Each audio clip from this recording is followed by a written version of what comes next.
As we all know, water is the basic element of life and it's absolutely essential to all aspects of life. Firstly, I want to welcome the commitment in the programme for government to invest heavily in our water infrastructure, which is absolutely critical and needed to deliver on our additional new housing units right across our capital city and right across our country. I welcome the fact that the strategic funding has a multi-annual spend of £16.9 billion up to 2019, which is a huge amount of money in anyone's book. I think the other speakers have underscored the absolute necessity for us to catch up on the underinvestment in our water infrastructure for many, many decades. And I think everyone in this House accepts that this is an absolute necessity.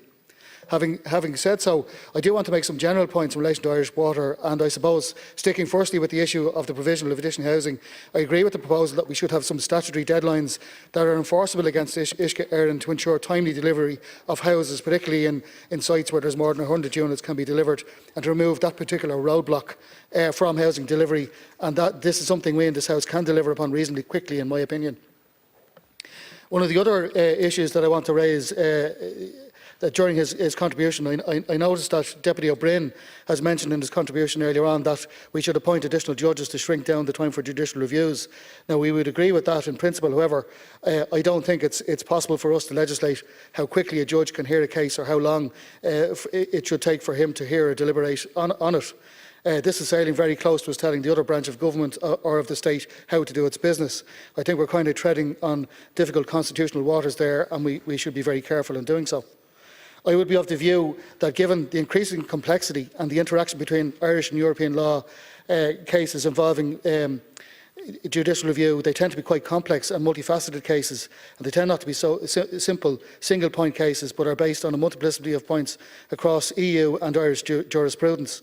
Accordingly, I don't think that statutory timelines putting guns to heads across in the forecourts is going to help in this regard. I want to turn to some of the other issues that I've come across regularly for constituents. I suppose, firstly, I would suggest that there are many instances where I've come across where a number of houses on a sewer line, just like Deputy Healy mentioned a short time ago, when there's a break in, there's a break in the line, or one house repeatedly is causing difficulty blocking the lines, causing misery for their neighbours, sometimes unwittingly and sometimes very consciously. These problems are often experienced where raw sewage backs up in one person's garden. Causing absolute misery for those people. Oftentimes, it's the person or home that doesn't have the shower outlet that is responsible for causing the blockage, and it's often the person who has sewage coming up into the garden who has to go and hire and pay a company to come in privately to unblock the blockages. This is patently unfair and really needs to be looked at. On top of this, we also have issues where the statutory framework which governs this are under the Sanitary Services Acts, as amended, seems to impose an obligation upon householders to be responsible for pipework that's not on their property out into the middle of the road. This, to my mind, is a statutory imposition, and it is frankly perverse and unfair. The legislation imposes responsibility on private householders to maintain what is in essence a public sewer out into the middle of the roadway. We really need to look at this legislation, and we need to ensure that the scheme is made out certainly a lot fairer. We often get situations where the local authority, for example, has to come out and carry out CCTV inspections of the sewers because the tree root system on the public verge side have broken the sewage pipe and have caused leaks and backups into private property. This is where serious pressure is brought to bear on both local authorities and Irish Water to intervene.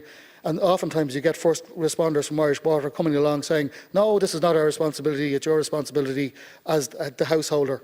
The first line of defence is to say liability does not rest with us, it rests with you as the householder.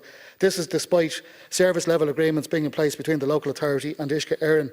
I think we need to extend the first fix sewage pipe breaks on properties, particularly those that are localised. We need to look at ensuring that every household on a line is obliged by law to contribute to unblocking blocked sewers where it is their responsibility.